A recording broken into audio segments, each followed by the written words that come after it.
मैं क्षर से भी, क्षर सर्वाणि भूतानि, भगवान ने स्वयं कहा है, जो प्राकृतिक जगत में जीव हैं, मायाबद्ध हैं, उनको क्षर कहा गया। क्षर सर्वाणि भूतानि।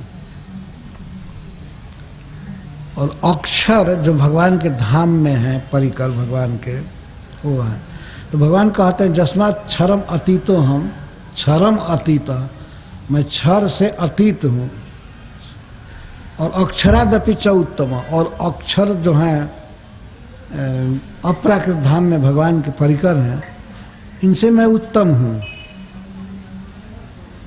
इसका एक और भी अर्थ हुआ कि मैं क्षर से अतीत हूँ, अक्षर से उत्तम हूँ, इसीलिए लोक और वेद में, दुनिया में सब जगह मैं, और शास्त्रों में भी मैं पुरुषोत्तम के रूप में विख्यात।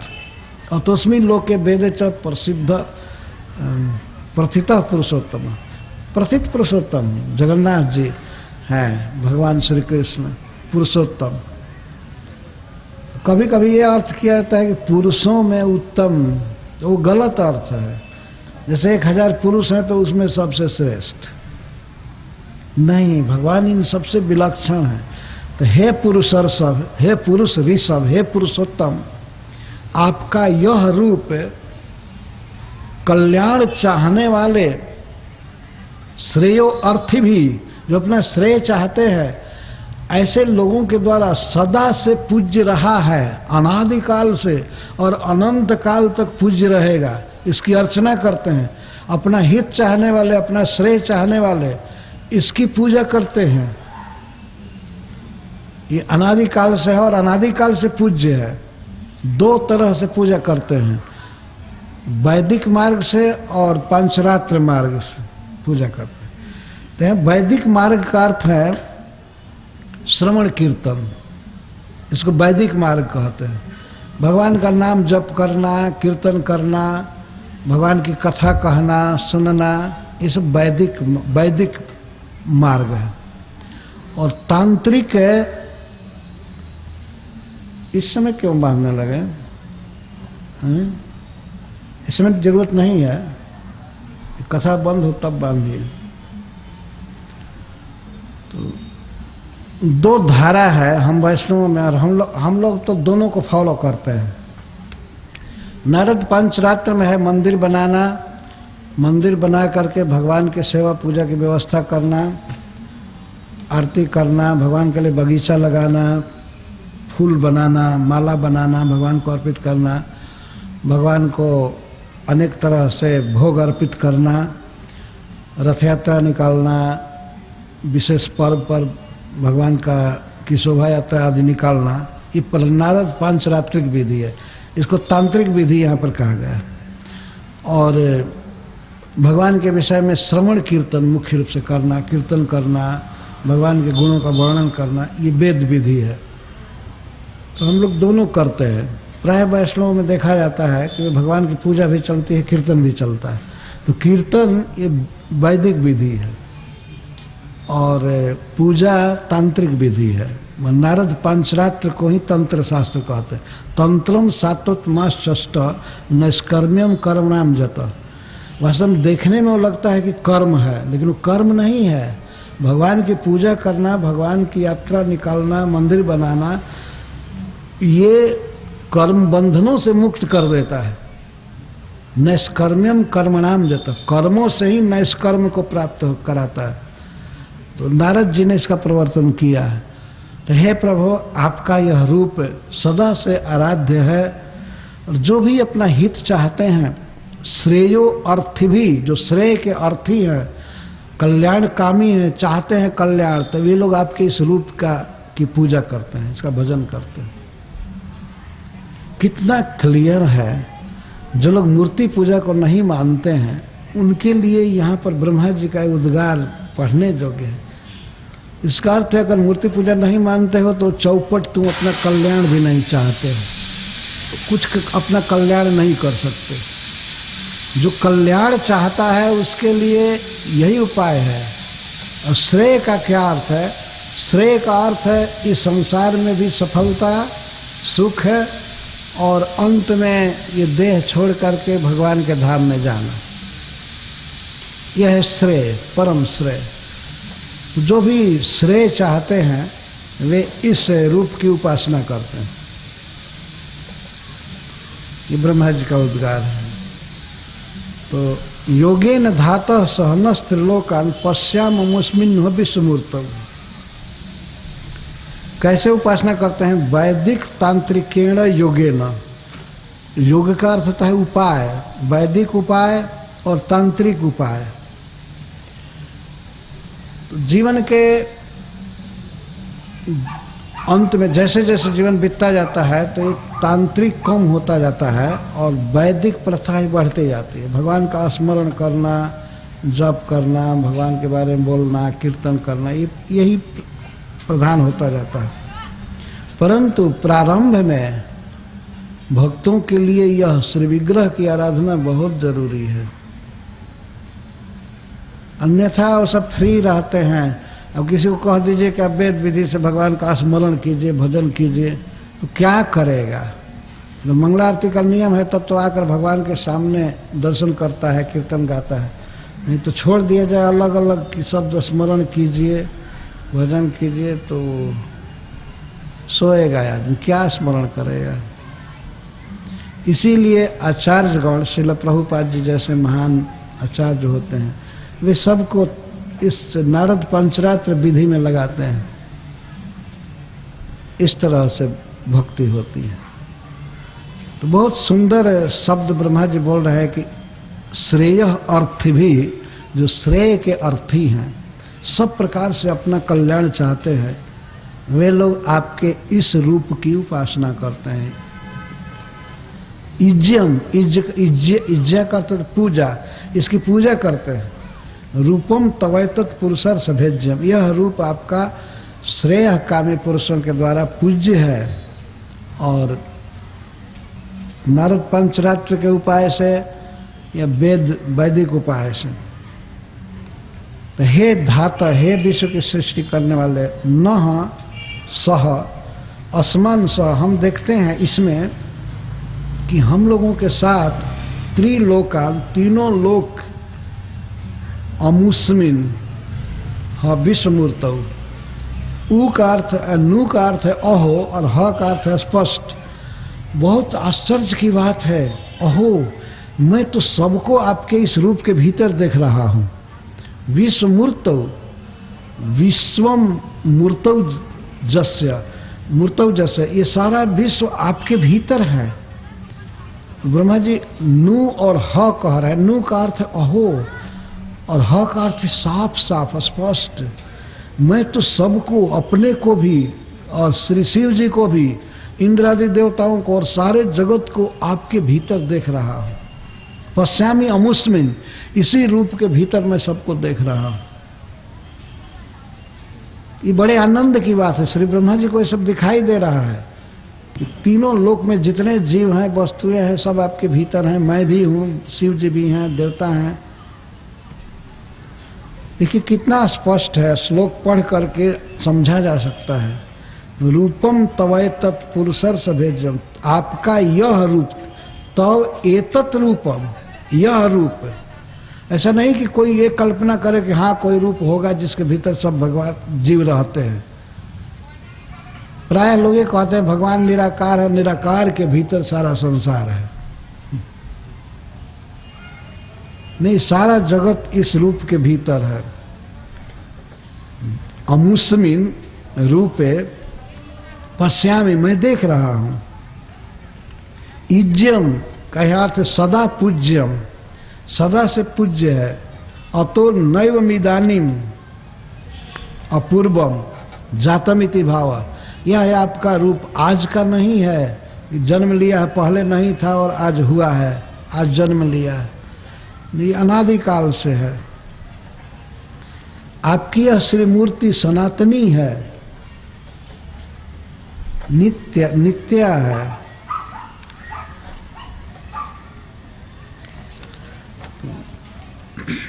अब सारा विश्व और विश्व में जितने भी जीव हैं, सारी वस्तुएं, सब ब्रह्मा जी कह रहे त्वयि अग्रे आसीत त्वयि मध्य आसीत। अग्रे, सृष्टि के पूर्व पहले त्वयि एव आसीत, आप में ही संसार था, और त्वयि मध्य आसीत, और मध्य में भी आप में है, और त्वयि अंत आसीत, और अंत होने पर भी आप में रहता है। सृष्टि के पहले भी सारा संसार आप में था, और सृष्टि के मध्य में सब समय में सब आप में रहते हैं। त्वयि अंत आसीत, अंत में आपके भीतर रहते हैं। इदम आत्मतंत्र है, आप आत्मतंत्र हैं, आप स्वतंत्र हैं, आप किसी पर आश्रित नहीं हैं, आप किसी पर आश्रित नहीं है, किसी के भीतर नहीं है, और सारा संसार सब लोग आप पर आश्रित है पहले से ही। त्वयि अग्र आसीत, त्वयि मध्य आसीत, त्वयि अंत आसीत, इदमात्मतंत्रे त्वमादिरंतो जगतो से मध्यम परस्य घटस्य मृतस्नेव परः परस्मात् त्वम अस्य जगतः आदि अंतः मध्यम च। आपके भीतर संसार पहले से ही था, बीच में भी है, अंत में भी रहता है, और आप ही जगत के आदि हैं, अंत हैं, मध्य हैं। जैसे घड़े के भीतर शुरू में भी माटी है, जब घड़ा बना है तब भी वो माटी ही है, और घड़ा नष्ट हो जाता है तो माटी ही रहेगा। इसका अर्थ ये है कि भगवान उपादान कारण है इस जगत के। ये भी है उपादान।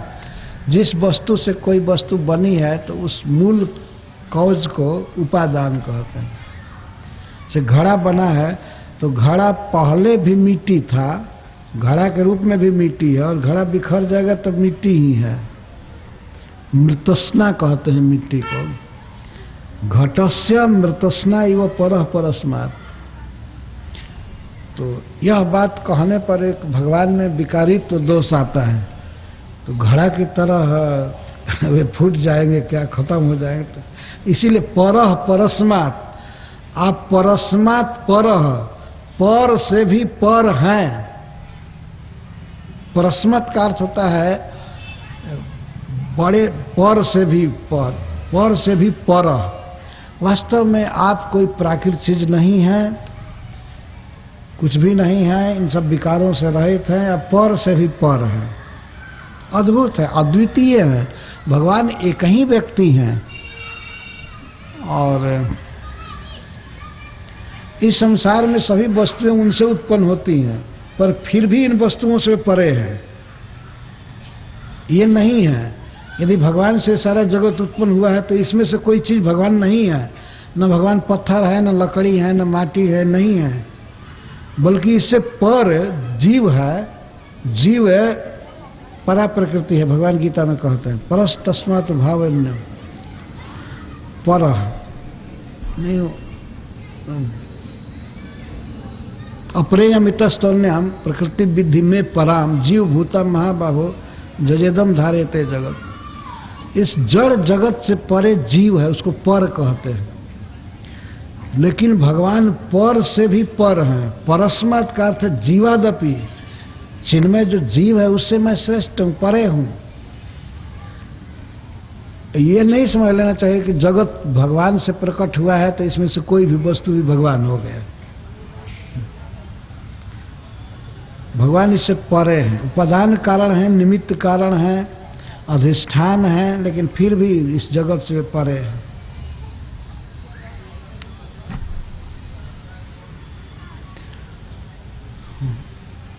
अब श्री ब्रह्मा जी कह रहे हैं कि आप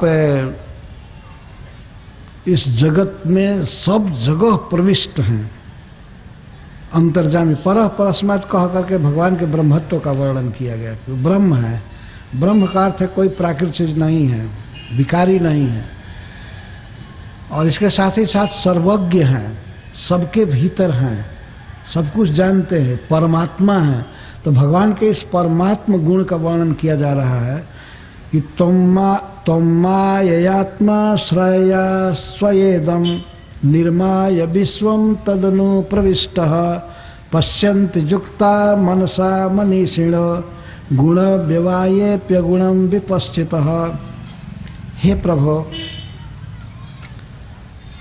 आप अपनी ही शक्ति माया के द्वारा जो आप पर ही आश्रित है माया, ऐसी माया शक्ति के द्वारा विश्वम निर्माय, इस विश्व का निर्माण करके, विश्व में समस्त जीवों का, वस्तुओं का निर्माण करके, तद अनुप्रविष्ट, फिर उसमें आप प्रवेश किए हैं।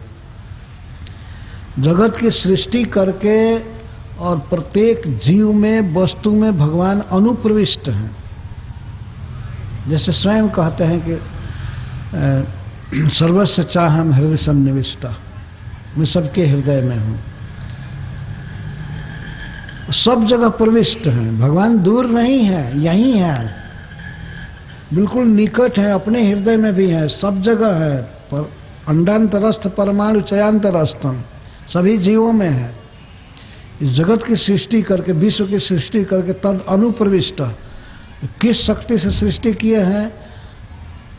माया, जिस शक्ति का नाम है माया शक्ति, उसके, और उस स्वया अपनी ही शक्ति है भगवान की, दूसरे की नहीं। इस संसार में कोई व्यक्ति कुछ निर्माण करता है तो वह अपनी ही शक्ति से कुछ नहीं बनाता है, दूसरे की शक्ति है। जैसे मान लीजिए कोई घर बनाया तो उसके लिए ईंट लेना पड़ता है, सीमेंट लेना पड़ता है, वो ईंट उसकी अपनी कोई विशेषता नहीं है। शक्ति का अर्थ होता है उत्पादन, वह उस व्यक्ति से उत्पन्न नहीं हुआ है, दूसरे की शक्ति से वो घर बना रहा है, कुछ कर रहा है। लेकिन भगवान इस विश्व का निर्माण स्वया अपनी शक्ति से करते हैं, और वह उनकी शक्ति भगवान पर हमेशा आश्रित है, उनके अधीन है, भगवान से बाहर नहीं जा सकती है, भगवान के इशारे से काम करती है। मयाध्यक्षेण प्रकृति सूयते सचराचरम, मेरी अध्यक्षता में प्रकृति चर अचर जीवों को पैदा कर रही है, सब वस्तुओं को। यह भी एक बहुत विशेषता है कि भगवान जगत की सृष्टि किए है माया शक्ति के द्वारा, तो भगवान के कंट्रोल से बाहर नहीं हो गया है, कुछ शक्ति बाहर नहीं हो गई है। यहाँ तो संसार में आप देखते हैं, आदमी बच्चा पैदा करता है और कभी कभी एक बच्चा ही कंट्रोल से बाहर हो जाता है। आदमी दूसरों को कहता है, माथा टोकते, क्या करे, वो हमारे कंट्रोल में नहीं रहता है, अपने मन से हो गए, क्या ईश्वर बनोगे। पूरे विश्व में जितने जीव हैं और इनको कंट्रोल करने वाली माया शक्ति सब भगवान के अधीन है, आत्माश्रया, भगवान के आश्रय में है। ऐसा नहीं किस दिन भगवान को कोई शिकायत करके इतना सृष्टि किए हैं, कुछ लोग बिल्कुल आपके कंट्रोल से बाहर हो गए। कौन कंट्रोल से बाहर है बताइए, कौन कंट्रोल से बाहर? एक बार फ्रांस में नेपोलियन नाम का व्यक्ति हुआ था, वो कहा कि इम्पॉसिबल वर्ड डिक्शनरी से बाहर करो, क्योंकि कुछ भी इम्पॉसिबल नहीं, असंभव शब्द डिक्शनरी से निकाल दो। जो ऐसा कहता था वो गया काल के गाल में, अंत में जेल में सड़ा मरा।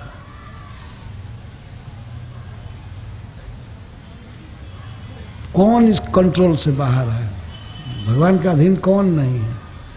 किसको जरा बुढ़ापा और मृत्युग्रस्त नहीं किए, सभी भगवान के अधीन है, भगवान की बहिरंगा शक्ति के अधीन है, और वो शक्ति उनके अधीन है।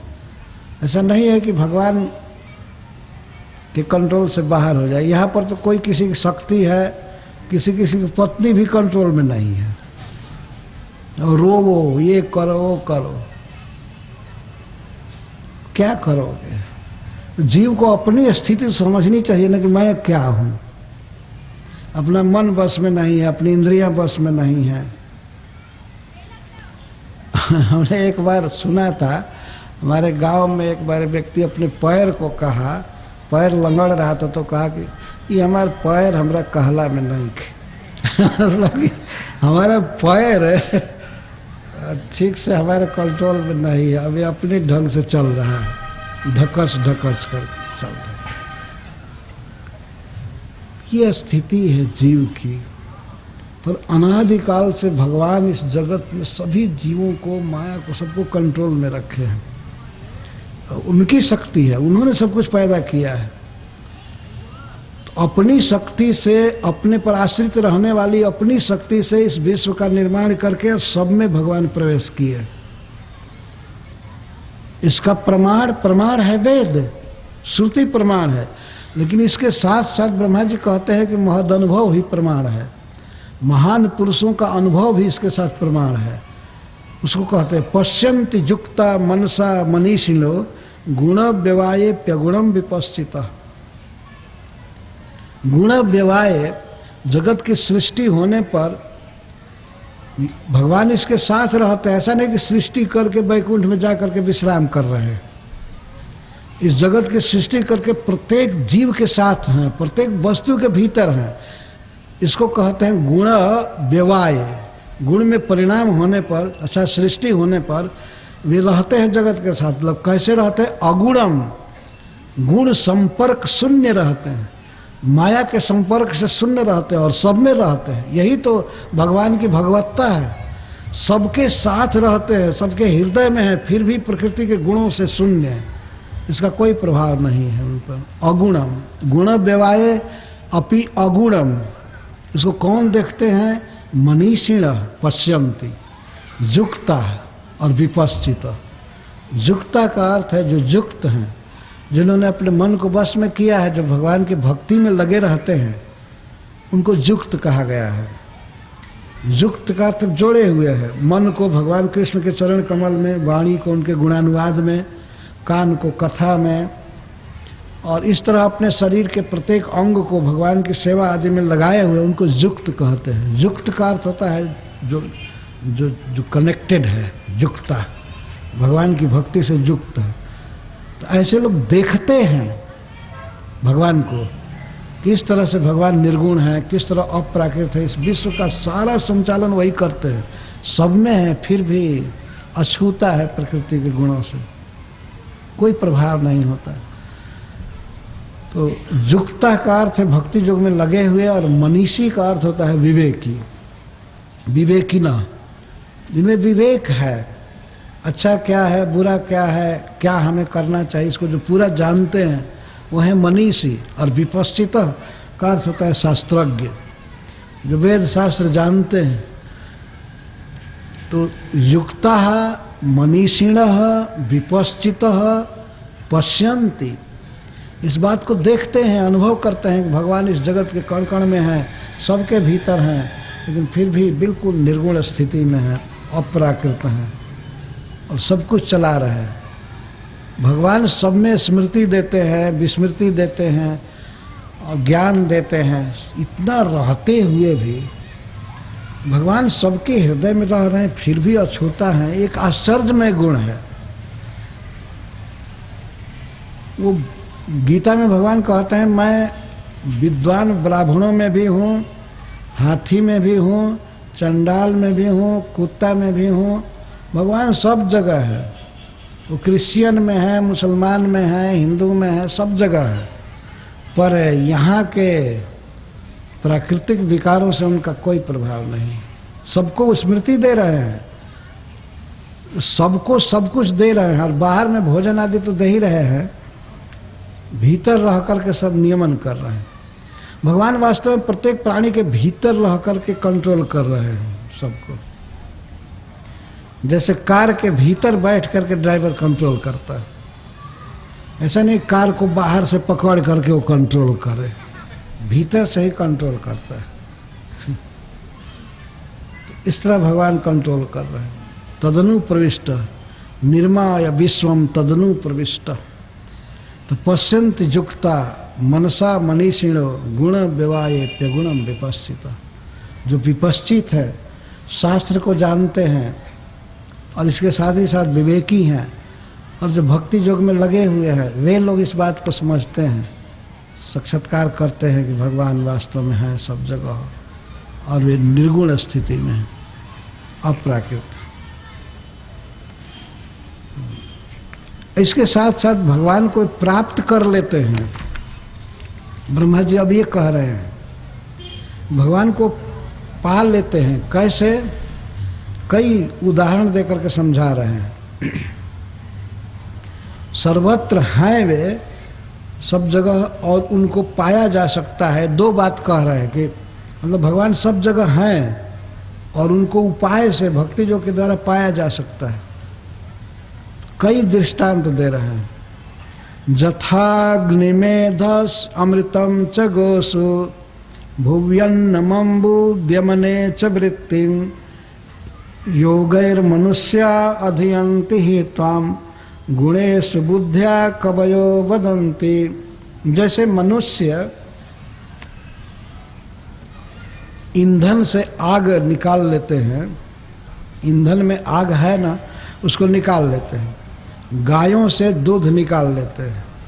अमृतम, अमृतम का अर्थ दुग्धम, गाय का दूध अमृत है, तो गायों से अमृत निकाल लेते हैं। पृथ्वी से अन्न निकाल लेते हैं और पानी निकाल लेते हैं, और उद्यम से, व्यापार आदि से अपनी जीविका चला लेते हैं।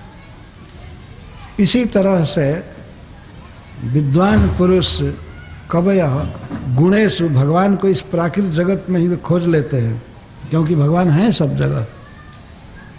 गुणेषु बुद्धिया कवयो वदन्ति, अपनी बुद्धि से, समझ से इसी जगत में पा लेते हैं। जो सबसे पहला उदाहरण है जथाग्नि मेधसी, जथा एधसी अग्नि। जैसे प्रत्येक काष्ठ में, ईंधन में आग है, आग है। अगर मान लीजिए लकड़ियों का अंबार यहाँ जमा किया जाए और थोड़ी सी आग उसमें लगाई जाए दिया सलाई से, तो एक दिन अग्नि प्रकट हो जाता है और प्रचंड रूप धारण करता है। तो दिया सलाई से वो नहीं निकला है, उस काष्ठ में पहले से ही अग्नि विद्यमान है जो प्रकट हो गया, केवल प्रकट किया गया। बाहर से वो आग नहीं आई, केवल प्रकट करने के लिए थोड़ा सा जलाया गया। लेकिन ईंधन में आग है, प्रकट हो गया। तो मनुष्य लोक में ईंधन में से वे आग पैदा करते हैं। चूंकि देवता स्तुति कर रहे हैं ब्रह्मा जी, इसलिए मनुष्य कह रहे हैं। देखिए इस श्लोक मनुष्य, मनुष्य लोक में इस तरह आग पैदा किया जाता है या खेती किया जाता है, इस तरह से पानी के लिए प्रयास करना पड़ता है। देवलोक में ये सब झंझट नहीं है, इसीलिए कह रहे हैं ब्रह्मा जी कि मनुष्य लोग जैसे एधसी, ईंधन में से अग्नि प्रकट करते हैं। रोज प्रकट करते हैं ना, और प्रकट वास्तव में मंथन द्वारा पहले होता था। लकड़ी को रगड़ते थे, तो रगड़ते रगड़ते आग उत्पन्न हो जाती थी, और आग उत्पन्न होकर लकड़ी में से आग उत्पन्न होती थी, और फिर लकड़ी को ही जलाना चालू करते थे। बाहर से कोई आग नहीं है, तो लकड़ी में आग पहले से है तब तो प्रकट हुआ ना। इसी तरह इस संसार में कण कण में कृष्ण हैं, भगवान हैं, पर भक्ति योग के द्वारा रगड़ चाहिए, रगड़ना होगा, बार बार जप करना, हरे कृष्णा कृष्णा कृष्णा हरे हरे, राम राम राम। माला घुमाते घुमाते वो अग्नि प्रकट हो जाएगा भगवान का नाम लेते लेते। भगवान तो है ही। तो जैसे अग्नि का काष्ठ का मंथन करके उसमें से आग उत्पन्न की जाती है, अग्नि उत्पन्न किया जाता है, इसी तरह से गुरु के उपदेश द्वारा, श्रवण कीर्तन करने से, भगवान की भक्ति करने से भगवान प्रकट होते हैं, उनका अनुभव होता है। पहले उनके बारे में सुनते हैं, मनन करते हैं, इसके बाद भगवान प्रकट होते हैं हृदय में। हृदय में प्रकट होते होते आँखों के सामने भी प्रकट होते हैं। हृदय में प्रकट हुए भगवान, मन में चिंतन होने लगा तो आँख से दर्शन होना, दोनों एक ही चीज है। एक दिन भगवान आँखों के सामने भी आ जाते हैं। अधियंती का अर्थ प्राप्नुवंती, प्राप्त करते हैं। तो जैसे मनुष्य अग्नि प्राप्त करते हैं ईंधन से, और गोसु अमृतम च, और गायों में अमृत उत्पन्न करते हैं। गाय में अमृत उत्पन्न करते हैं। कैसे? दोहना दिना, दोहन करते हैं, दूहते हैं। गाय गाभिन होती है, फिर बच्चे को सामने करते हैं पहनाने के लिए, और इसके बाद दूहते हैं अमृत। गाय में दूध है ना, लेकिन ऐसे अगर दूहेंगे नहीं तो ऐसे कैसे पता चलेगा? कोई कहेगा नहीं गाय में दूध है, अच्छा दूध दूध लिया गया तो दूध में जो आज्यम अमृतम, आज्यम वही अमृतम, घी को भी अमृत कहा गया है।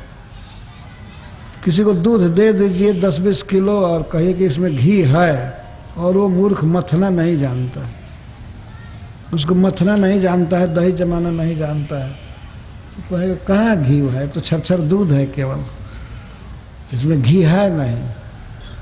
लेकिन जो व्यक्ति जानता है, उसको दही जमाना और मथना जानता है, तो मथते मथते वो घी को प्रकट कर लेता है। पर जैसे घी प्रविष्ट है दूध के भीतर, पर मंथन करने से प्रकट होता है, तो इसी तरह से मनोमंथन से भगवान प्रकट होते हैं। मन को मथना होगा बारंबार। इसको कैसे मथेंगे? मथने का ये अर्थ है कि इसको बारंबार कृष्ण विषयक शब्दों में लाना चाहिए, कृष्ण की तरफ लाना चाहिए, घुमा फिरा करके, पकड़ करके, जैसे तैसे। ये चंचल है, ये जितना संसार में लगता है उतना भगवान में नहीं लगता है। इसका स्वभाव है ऐसा, चंचलम ही मन कृष्ण परमार्थि बलवत दृढ़। लेकिन इसको बारंबार पकड़ना चाहिए, अभ्यास और वैराग से। अभ्यास क्या? अभ्यास वही श्रवण कीर्तन का अभ्यास, विशेष करके भगवान के नाम के जप का अभ्यास।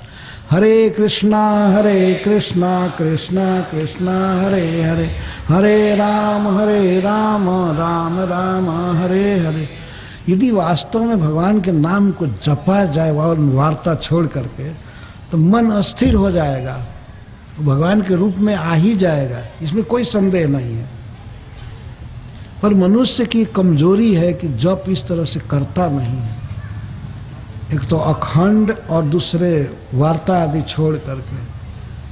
तो एक से एक साधन है बलवान। श्रीमद् भागवतम सुनना है, सुनना, अनेक बार सुनना, अनेक बार पढ़ना। मन क्यों नहीं आएगा कृष्ण में? वो आ ही जाएगा। तो बारंबार सुनना, बारंबार पढ़ना, भगवान को प्रणाम करना, दर्शन करना, इन सब उपायों से ये मन का मंथन होता है, उसको पकड़ करके लाया जा सकता है। अगर मान लीजिए कोई दही मथने चले और एक आध बार घुमा करके छोड़ दे मंथन, तो भाई इसमें घी निकल नहीं रहा है। कितने लोग कहते हैं मैं इतने वर्षों से भजन कर रहा हूँ लेकिन मेरा मन भगवान में नहीं लगा। भजन क्या कर रहे हैं? तो कोई कहे मैं दही मथ रहा हूँ और मथानी को वहाँ रख करके और रस्सी पकड़ करके खड़ा है, तो उसको चलाना होगा ना। कुछ देर मेहनत करके कंटिन्यूअस चलाएंगे तब वो प्रकट होगा। टाइम लगता है ना। इसी तरह से भगवान को प्रकट करने में टाइम लगेगा, वो तो है ही। वो जब हृदय में प्रेम उत्पन्न होता है तो भगवान प्रकट होते हैं। पहले मन में प्रकट होते हैं, इसके बाद आंखों के सामने प्रकट होते हैं। लेकिन भगवान है ये विश्वास तो करना चाहिए कि सब जगह हैं, हमारी भावनाओं को, हमारे भजन को सब देख रहे हैं, हमारे पास हैं। जो व्यक्ति इस तथ्य को जान जाएगा, सत्य को, कि भगवान सबके पास हैं, सब में हैं, तो वह तो पहले झूठ बोलना छोड़ देगा कि भगवान सब सुन ही रहे हैं। छिपा नहीं सकता है व्यक्ति। एक व्यक्ति से मैं कहा, वो शपथ खा लिया था, एक लड़का था, तो मैं पूछा कह रहे तुम शपथ खा रहे हो? कहे भगवान की शपथ हो। कहते महाराज मैं पहले भगवान कृष्ण को कहा कि मैं झूठ बोल रहा हूँ, मुझे क्षमा कीजिएगा, उनको मैं कह दिया हूँ, इसके बाद शपथ खा रहा हूँ। अच्छा। उनको कह दिया कि मैं शपथ खा रहा हूँ, हमको माफ कीजिएगा, ये कीजिएगा। जो भी हो भगवान साथ में है। छल कपट झूठ प्रपंच सब नहीं करना चाहिए और मंथन करना चाहिए। तो दूध से घी प्रकट किया जाएगा मंथन द्वारा। और भुवि अन्नम, जैसे पृथ्वी में अन्न है, लेकिन जब कर्षण करेंगे, खेती करेंगे, तब ना अन्न पैदा होगा। कोई फल लगेगा, जो पेड़ लगाएंगे, या गेहूं होगा, चावल, बाजरा, ज्वार आदि, लाखों टन करोड़ों टन जो गल्ला पैदा होता है सब जगह, आखिर खेती करने से ना। कोई बुद्धू आदमी खेती करना न जाने और कहे कि कहाँ अन्न है, खुदाई करके देखो कहाँ पर बाजरा, कहाँ पर गेहूं की ढेरी है, कहाँ पर चना है, तो खोदते खोदते मर जाएगा, एक दाना भी नहीं मिलेगा। जबकि है उसमें, पृथ्वी में अनंत भंडार है अन्न का,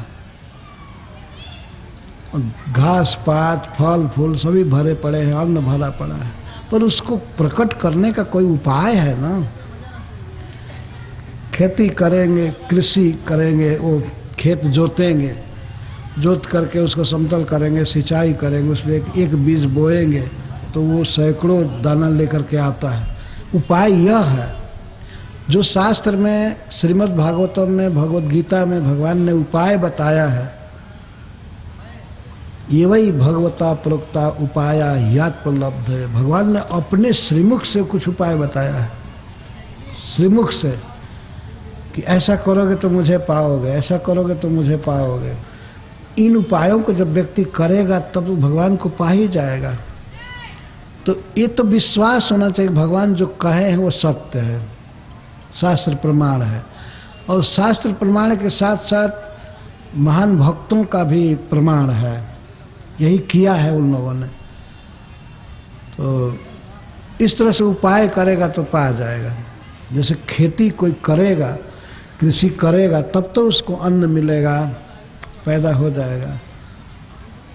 वैसे कुछ लोग खेती कर दिए हैं, आजकल कुछ लोग खरीद करके खा रहे हैं, पर मूलतः ये ऐसी खेती है भक्ति जिसको स्वयं ही करना होगा।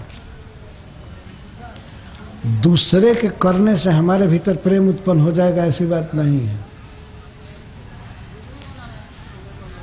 तो जैसे अन्न उत्पन्न किया जाता है उपाय से, खेती करके, सुरक्षा करके, सिंचाई करके, जैसे तैसे, भगवान ने स्वयं इसी का उदाहरण दिया है। भगवान चैतन्य महाप्रभु भक्ति लता का उदाहरण दिए। तो लता को रोपना, कहाँ रोपना? उस बीज को हृदय में रोपना, और हृदय से ही वो लता बढ़ेगी। तो प्राकृतिक भोगों की आकांक्षा छोड़ करके, स्वर्ग आदि की आकांक्षा छोड़ करके, भुक्ति मुक्ति की गोलोक में जाकर कृष्ण चरण कल्प वृक्ष से करे आरोहण। कृष्ण चरण कल्प वृक्ष पर आरोहण करते, मतलब कृष्ण के अलावा और कुछ इच्छा नहीं रह जाती है भक्त के हृदय में।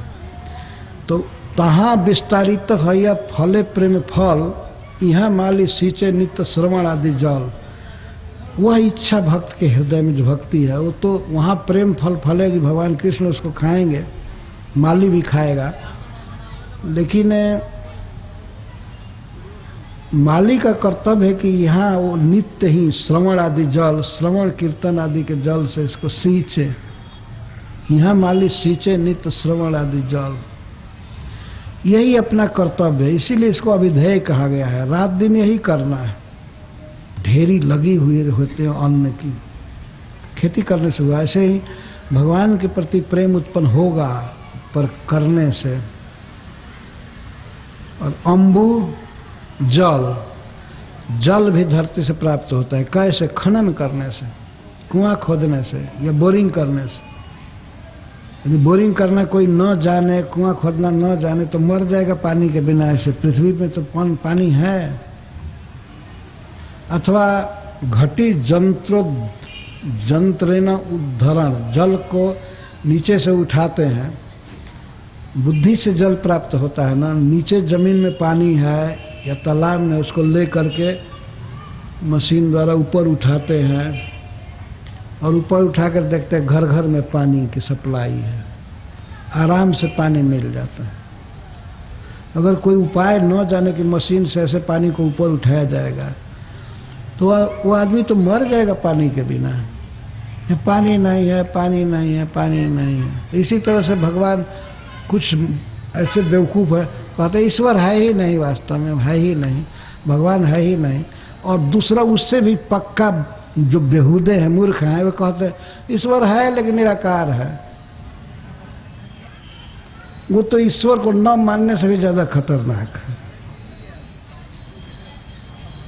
ईश्वर निराकार।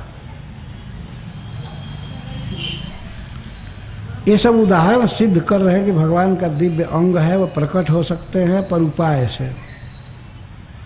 पानी ऐसे प्राप्त होता है। और उद्यमने वृत्ति, और उद्यम से, काम करने से जीविका चलती है, भोजन मिलता है, घर बनता है, सब कुछ चलता है, व्यापार आदि से। एक जगह की वस्तु को लेकर के दूसरी जगह बेचते हैं, देखने में लग रहा है काम कर रहे हैं, लेकिन उसमें व्यक्ति अपनी जीविका कमाता है, जीविका प्राप्त होती है, कुछ बचत होती है, उससे जीविका चलती है। चलाने का ये नहीं किसी घर में पैसा पड़ा हो लूट करके डकैती करके जीविका चलाओ। उपाय है उद्यमने च वृत्ति, उद्यम से वृत्ति चलती है, जीविका चलती है। तो इसी तरह से जोगैर मनुष्या अध्यंत ही त्वाम, योगे जोगई, भक्ति योग के अनेक उपकरणों से, जैसे श्रवणम कीर्तनम विष्णु, ये सब उपायों से अध्यंत ही त्वाम, आपको प्राप्त करते हैं। गुणेशु, कहाँ? इस प्राकृतिक जगत में ही, इसी संसार में आपको अपनी बुद्धि से, भक्ति योग से भक्त आपको प्राप्त कर लेते हैं। कवि कहते हैं विद्वान, यही है बुद्धिमत्ता वास्तव, यही है बुद्धि। यहाँ शब्द ब्रह्मा जी दे रहे हैं कि बुद्धिया कवयो बदंती, भगवान को प्राप्त करते हैं और उनका वर्णन भी करते हैं, प्रचार भी करते हैं। बदंती, भगवान के गुणों का प्रसार करते हैं, स्वयं तो भगवान को पाते ही हैं, भगवान के बारे में प्रचार करते हैं। इस तरह से भगवान की व्याख्या की जा रही है। भगवान सब जगह हैं और मिलते हैं उपायों से। अधियंती का अर्थ प्राप्नुवंती, प्राप्त करते हैं, और बदंती च, और दूसरों को भी बताते हैं इस बात को कि भगवान ऐसे है, ऐसे मिलेंगे, यही करना चाहिए। कितना स्पष्ट शब्द है, अधियंती बदंती च।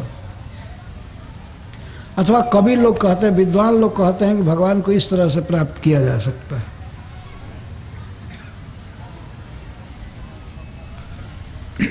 अनेक उपाय हैं भगवान को प्राप्त करने के, इसीलिए योग ही बहुवचन का प्रयोग किया गया है। बहुवचन का प्रयोग किया गया है भक्ति योग के अनेक अंगों के लिए। अपनी रुचि भेद के अनुसार कोई व्यक्ति किसी एक या दो या तीन या चार, जो जितना चाहे भक्ति कर सकता है। जैसे महाराज परीक्षित ने श्रवण किया, वो 7 दिन कीर्तन नहीं किए, केवल सुने, और श्रील सुखदेव गोस्वामी कीर्तन कर रहे थे, है ना। वो 7 दिन बोले ही, और परीक्षित महाराज 7 दिन सुने। किसी किसी की भक्त की रुचि होती है भगवान के श्री विग्रह की सेवा करने की, वह उसके लिए पूर्ण है। किसी किसी की रुचि होती है श्रीमद् भागवतम पढ़ने की, वो उसके लिए परफेक्ट है।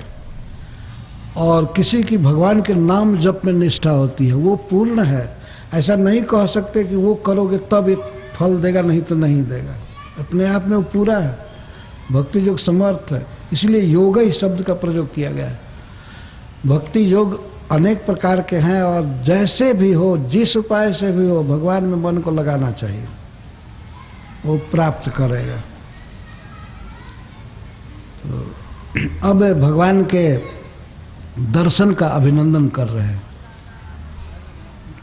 तम त्वाम वयम नाथ समुज्जिहानम सरोजनाभाति चिरेप्सितार्थम दृष्ट्वा गता निर्वृतिमद्य सर्वे गजा दवार्ता इव गांगमंभ। हे नाथ, हे पद्मनाभ, आप हमारे पिता हैं। आपके नाभि से कमल उत्पन्न हुआ और उस कमल से मेरा जन्म हुआ है, इसलिए सरोज नाभ संबोधन कर रहे हैं।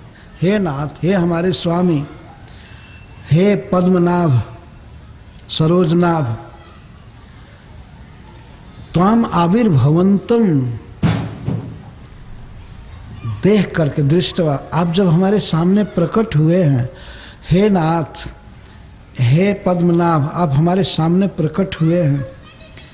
आपको देख करके हम सब वैसे सुखी हो गए हैं जैसे दावाग्नि में जलता हुआ हाथी गंगा जी के शीतल धारा में सुख का अनुभव करते हैं। हम लोग मर रहे थे, जल रहे हैं, बहुत दुख में हैं, लेकिन आपका दर्शन करने से सब दुख मिट गया है। हे तम तम वयम नाथ समुज्जिहानम समुज्जिहानम आविर्भवंतम, आप हमारे सामने प्रकट हुए हैं हंसते हुए सुंदर स्वरूप में, जबकि अति चिरेप्सितार्थम,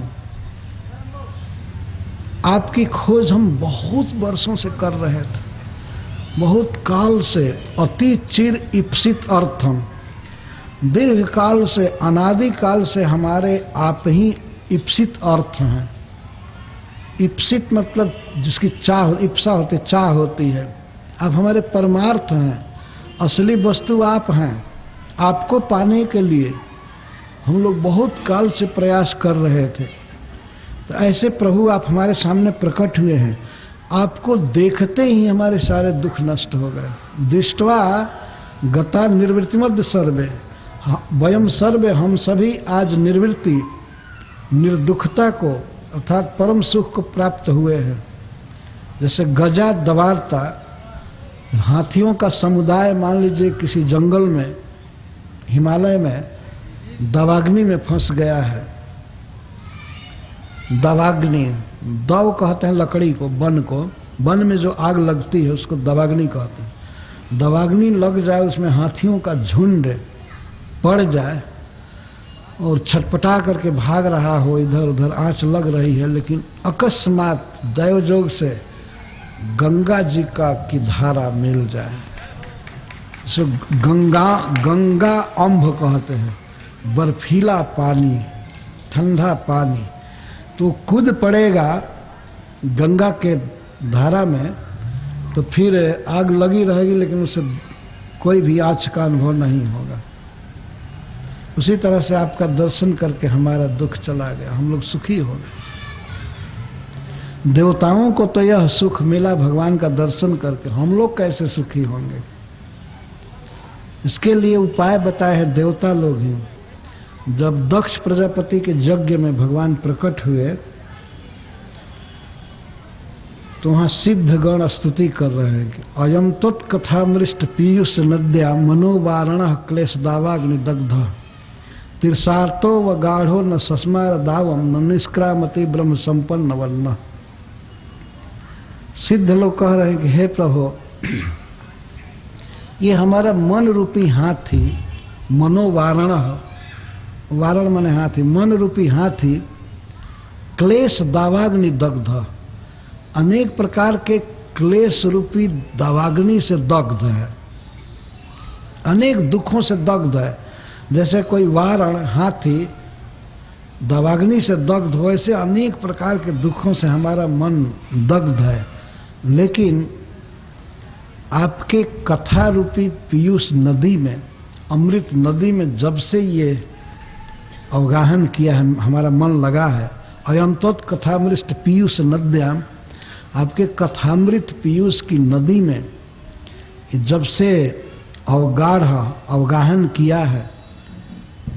पहले तिरसार था, प्यास से तड़प रहा था, लालसा थी भोगों की, अनेक दुख था, लेकिन जब से आपके कथा रूपी नदी में आया है, डुबकी लगाया है, तब से ब्रह्म सुख जैसा अनुभव हो रहा है। ही जाएगा श्रीमद् भागवत रूपी अमृत नदी में आकर के डूबना, कथा सुनना, पढ़ना, इससे हमारा मन सुखी हो जाएगा, सारा क्लेश चला जाएगा।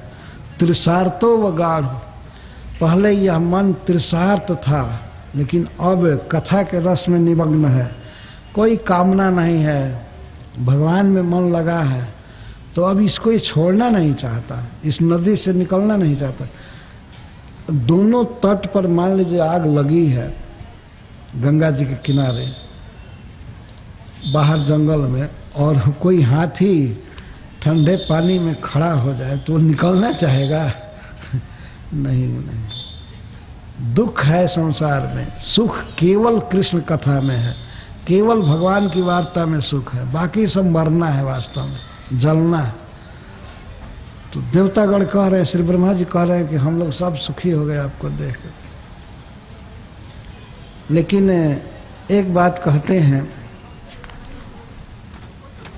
ठीक है तो दुख है, दुख से मुक्त हुए, लेकिन हाथी, एक व्यक्ति प्रश्न किया केवल पानी में खड़ा रहे तो उतने से काम थोड़े चलेगा। पानी नहीं हो, अमृत है, उसी को पिएगा। अब घास पात खाने की जरूरत नहीं है, वास्तविक अर्थ तो ये है। लेकिन फिर भी ब्रह्मा जी कहते हैं कि सत्वम विधत्स्वा खिलोकपाला वयम जदर्था स्तौपाद मूलम समागतास्ते बहिरंतरात्मन किंवान्य विज्ञापन शेष साक्षी। हे प्रभु,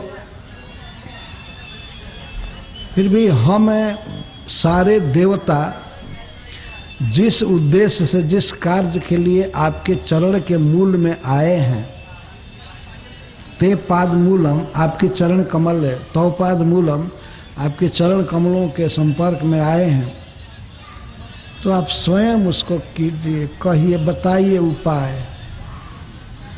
हम लोग कुछ कार्य के लिए आए। देवता बेचारे पीटे गए थे असुरों के द्वारा और बड़े दुखी थे, तो ब्रह्मा जी सबके तरफ से बोल रहे हैं कि हम सारे लोकपाल जिस अर्थ के लिए आपके चरणों की शरण में आए हैं, वो आप वो उपाय कीजिए, हमारा दुख मिटाइए। तो भगवान ने कहा कि तो बताइए क्या दुख है आपको और क्या उपाय किया जाए। क्या दुख है, क्या उपाय किया जाए। तो देव ब्रह्मा जी कहते हैं कि हे अंतरात्मन, हे सबके भीतर रहने वाले परमात्मा, अब आपके लिए वही अन्य विज्ञाप्यम, जो अशेष साक्षी, सबके साक्षी है, सबके हृदय में रहते हैं, और आपसे अब क्या बताना है। बाहर कोई क्या बताएगा कि हमको दुख है। कौन ऐसी बात है जो आप जानते नहीं हैं। हम लोग किस लिए आपकी शरण में आए हैं, क्या दुख है और क्या विधेय है। आपके लिए अन्य विज्ञाप्य कुछ नहीं है कि अन्यों के द्वारा आप विज्ञापन किया जाएगा तब आप जानेंगे। आप अंतरात्मा हैं, सबके भीतर हृदय में हैं और सबके साक्षी हैं। तो प्रभु अब हम लोग क्या कहें, आप स्वयं जानते हैं। जो करना हो या बताना हो, ब्रह्मा जी यहाँ तक कह जो बताना है उपाय बताइए, हमारा दुख कैसे जाएगा, बताइए कि आप कर दीजिए, ये अभी कह रहे हैं। और अन्य विज्ञाप्य आपके लिए कुछ नहीं है। अन्य के द्वारा आपको विज्ञापन दिया जाए, बताया जाए, वो तो दूसरों को बताया जाता है जिसको पता नहीं होता है। अब तो सब कुछ जानते हैं और शेष साक्षी है, सबके साक्षी हैं, सारी घटनाओं के, सबके विचारों के। तो सरकार अब क्या कहा जाए, अब तो घट घट की बात जानते हैं। हमको क्या दुख है, किस लिए आए हैं, आप स्वयं कीजिए। तो भगवान ने कहा कि आप लोग भी तो देवता हैं, पूज्य हैं, बड़े बड़े लोग हैं, तो आप कुछ उपाय कर सकते हैं ना। तो ब्रह्मा जी कहते हैं अहम गिरित्रस्त सुरादयो, ये मैं और गिरित्र शिव जी और ये देवता और दक्षादेव प्रजापति दक्ष आदि अग्नि रिवकेत वस्ते, यह ऐसे है जैसे प्रचंड अग्नि से निकली हुई छोटी छोटी चिनगारियां हों, लुत्ती हों, ऐसे हम लोग हैं। स्फुलिंग है हम लोग, मतलब केतु है, चिनगारी है, प्रचंड आग जल रही है और उसमें से कोई चिनगारी निकले तो उसकी क्या विषात है। हम लोग तो चिनगारियां हैं। तो किंवा विदा में हम क्या जानते, पृथक विभाता, हम आपसे पृथक कुछ थोड़ा सा चमक रहे हैं। विधर्त समनो दुर्देव मंत्रम, इसीलिए आप ही बताइए, आप ही उपाय कीजिए। ब्राह्मणों और देवताओं के कल्याण के लिए क्या उचित उपाय है, मंत्रणा दीजिए, आप उपाय बताइए। हम आपकी शरण में हैं। सब देवता बेचारे रो रहे हैं, मारे पीटे गए हैं, हमारे पास आए थे, मैं सबको लेकर आपके चरणों में आया हूँ। और सरकार सब आपको ही करना है, जो भी सुख का उपाय है। तब भगवान ने कहा कि अच्छा है, सुनिए ब्रह्मा जी, शिव जी और सारे देवता, अब हल्ला मत कीजिए, सुनिए मैं जो कह रहा हूँ। यहाँ से भगवान अब समुद्र मथने का प्रस्ताव रखेंगे। अपने भक्त देवताओं को समझा रहे हैं। तो ये प्रसंग कल होगा, किस तरह समुद्र मंथन का उपक्रम हो रहा है। जय श्रील प्रभुपाद। हरे कृष्ण। जुहू से श्रीमान असीम कृष्ण प्रभु जी आए हैं, उनका भी हम कर्तव्य बनी से हाथ करेंगे।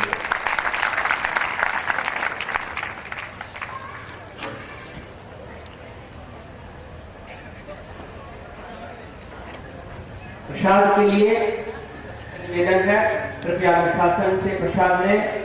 माताओं के स्थान पर और प्रभु जी के स्थान पर सभी लोग प्रसाद की भरपूर व्यवस्था है।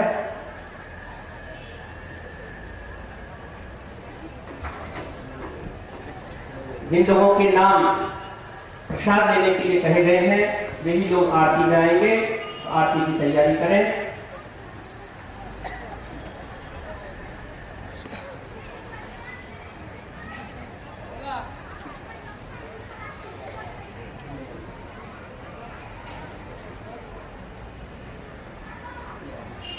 इनके पास ये पुस्तिकाएं हैं, ये पुस्तिकाएं कृपया वापस जमा करके जाएं। जिनको भागवत जी की सीडी या डीवीडी MP3 लेनी है वो काउंटर से प्राप्त कर सकते हैं। और 1100 रुपये में आपको श्रीमद् भागवत का संपूर्ण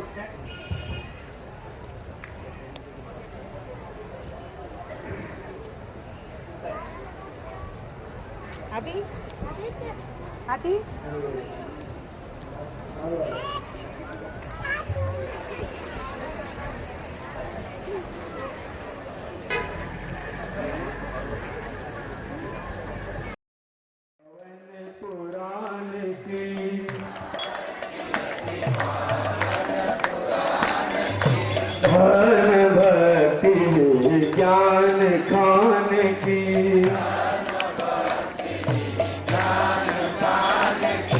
महापुराण भागवत निर्मल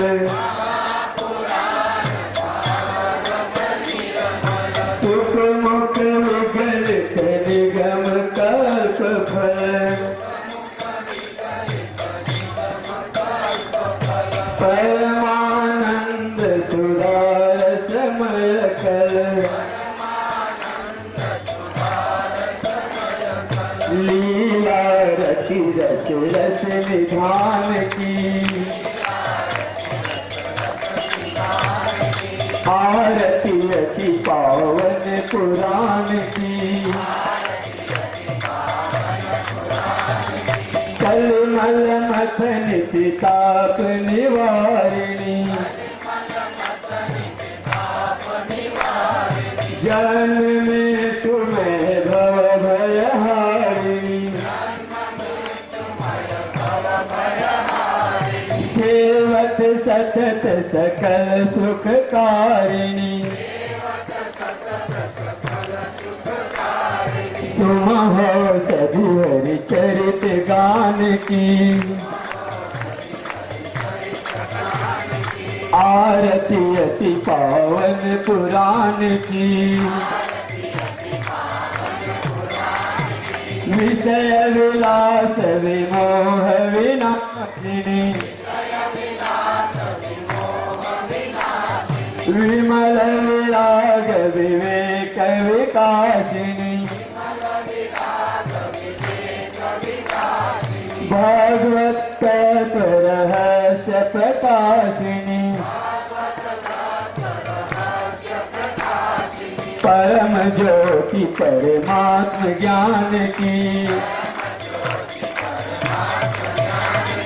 आरती अति पावन पुराण की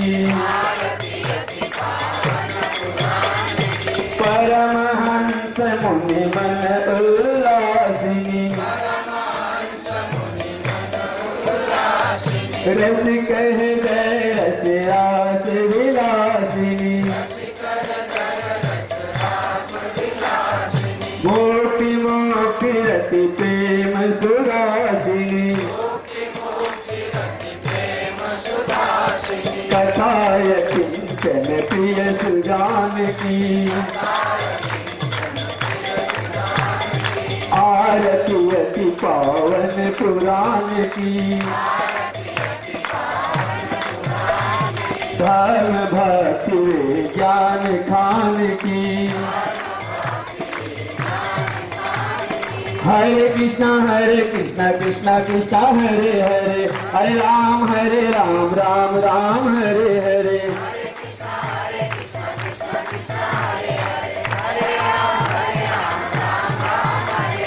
हरे कृष्णा कृष्णा कृष्णा हरे हरे, हरे राम राम राम हरे हरे।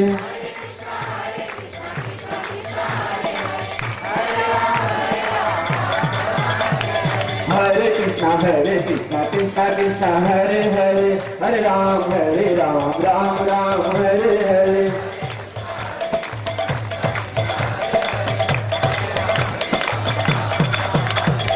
हरे कृष्णा कृष्णा कृष्णा हरे हरे, हरे राम राम राम हरे हरे।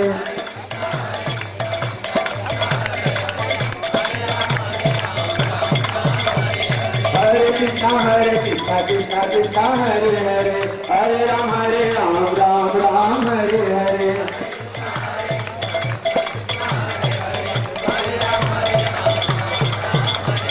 हरे कृष्णा कृष्णा कृष्णा हरे हरे, हरे राम राम राम हरे हरे।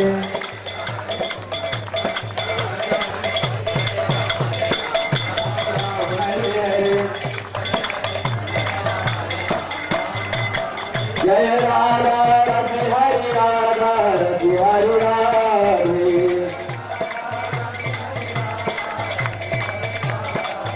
जय Radha Giri Hari Radha Giri Hari Radhe.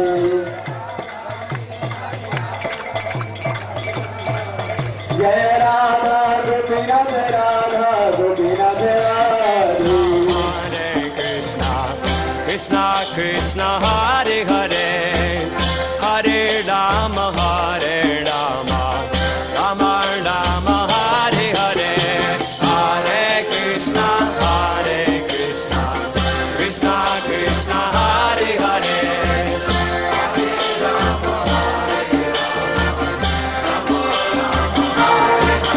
Hey Hare Krishna Krishna Krishna Hare Hare, Hare Rama Rama Rama Hare Hare.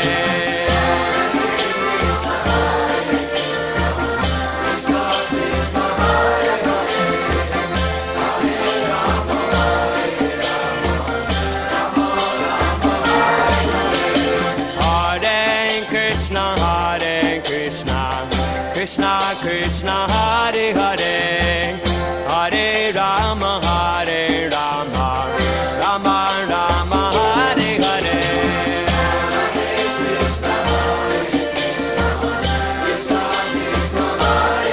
Hare Bol.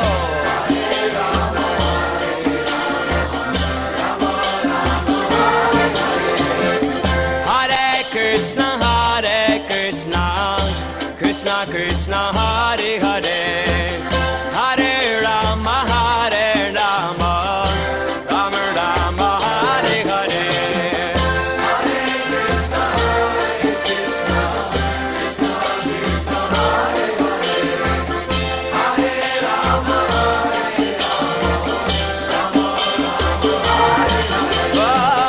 Hare Krishna Krishna Krishna Hare Hare, Hare Rama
Krishna, Hare Krishna,